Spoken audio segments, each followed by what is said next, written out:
অনির্বাণের বিশ্বাস অর্জন করার জন্য এবার রায়কে পা পিছলে পড়ার থেকে বাঁচালো নীলু। হ্যাঁ বন্ধুরা, ভিডিওতে লাইক দিয়ে দেখতে থাকো। নীলু বলতে থাকে যে না, এরকম করে রায় দিদিভাই কতদিনই বা অনির্বাণ দাদাভাইয়ের সাথে যুদ্ধ লড়ে আমাকে এরকম করে বাঁচাবে। আমাকে যে করেই হোক না কেন নিজের জায়গাটা পাকাপোক্তভাবে এই বাড়িতে করার জন্য হলেও অনির্বাণ দাদাভাইয়ের বিশ্বাসটা অবশ্যই আগে অর্জন করতে হবে এবং তার জন্য কোনো না কোনো উপায় তো আমাকে অবশ্যই বার করতে হবে। অন্যদিকে অনির্বাণকে রায় রুমে নিয়ে গিয়ে বলতে থাকে যে দেখো অনির্বাণ, তুমি যদি সত্যি চাও যে এই সময়টাতে আমি রেস্ট নিই এবং আমার মনটা ভালো থাকুক, তাহলে প্লিজ তুমি নীলুকে এই বাড়িতে থাকার জন্য পারমিশন দিয়ে দাও। কারণ মা বৌমনি ওরাও চায় যে আমি একা না থাকা থেকে বরঞ্চ নীলু সঙ্গে সঙ্গে আমার থাকুক, তাতে নীলু আমার খেয়াল রাখতে পারবে এবং তুমিও নিশ্চিন্তে থাকতে পারবে।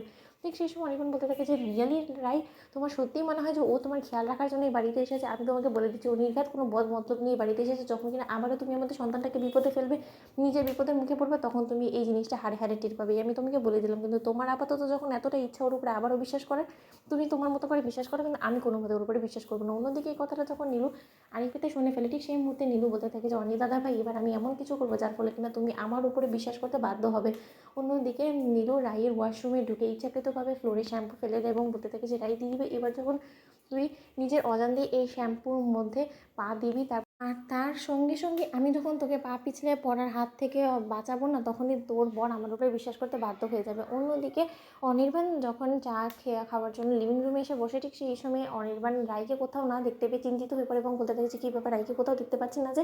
অন্যদিকে নীলুর খোঁজ করতে যাও মাত্র নীলু অনির্বাণের সামনে চলে আসে এবং এসে বলতে থাকে যে অনির্বাণদা, তুমি একদম ভেবো না, রাই দিদিভাই ভেতরেই আছে। মানে রাই দিদিভাইকে জাস্ট টাওয়ালটা দিয়ে এলাম, আর তুমি আমাকে নিয়ে একদম টেনশন করো না, আমি তোমার সামনেই আছি, যাতে কিনা তোমার কোনো রকম কোনো আমাকে নিয়ে কোনো চিন্তা না হয়। অন্যদিকে নীলু বলতে থাকে যে আমার যে কাজ সেটা আমি করে ফেলেছি অনিদা, এবার তুমি দেখো যে আমি আমার প্ল্যানটাকে এক্সিকিউট কী করে করি। অন্যদিকে রাই যখন নিজের অসাবধানতার কারণে সেই ওয়াশরুমে ঢুকে এবং পা পিছলে পড়তে না, ঠিক সেই সময় রাইয়ের এক চিৎকারের আওয়াজে নীলু ছুটে গিয়ে রাইকে চাপটে ধরে বলতে থাকে যে দিদি ভাই, আর একটু হলেই তো তুই পড়ে যেতিস, তুই খেয়াল করে ঢুকবি তো এখানে, এখন তোর প্রত্যেকটা কদমে তোকে সাবধানে পা ফেলতে হবে। তা না করে তুই এরকম করে না দেখে নিজে অসাবধানতার কারণে এবার যদি তোর সন্তানটার কোনো ক্ষতি হয়ে যেত, তুই যদি পা পিছলে পড়েছিস, তাহলে কী হতো? ভাগ্যিস আমি তোকে ঠিক সময় মতো এসে বাঁচিয়েছি। ঠিক সেই সময় অনির্বাণ ছুটে আসে এবং বলতে থাকে যে কী হয়েছে রাই তোমার, তুমি পড়ে যেতে নিয়েছিলে নাকি কেউ ইচ্ছাকৃতভাবে তোমাকে ফেলে দেওয়ার চেষ্টা করেছিল? ঠিক সেই সময় রাই বলতে থাকে যে তুমি বরঞ্চ নীলুর কাছে আরও বেশি কৃতজ্ঞ থাকার কথা, যে তোমার সন্তান আজ যে আমার গর্বে সুস্থ সবল আছে, সেটার পেছনে যদি কেউ থেকে থাকে সেটা হলো গিয়ে নীলু। একমাত্র নীলু যদি ঠিক সময় মতন এখানে এসে না আমাকে ধরতো, তাহলে হয়তো বা আমি পা পিছলে অনির্বাণ এখানেই পড়ে যেতাম এবং আমাদের সন্তানটা চিরকালের জন্য আমরা হারিয়ে ফেলতাম। ঠিক সেই সময় অনির্বাণ বলতে থাকে যে এখানে শ্যাম্পু এতটা কী করে এলো বলো তো? ঠিক সেই সময় রাই বলতে থাকে যে হয়তো আমার সাবধানতার কারণে শ্যাম্পুটা পড়ে গিয়েছে অনির্বাণ, আমি সরি।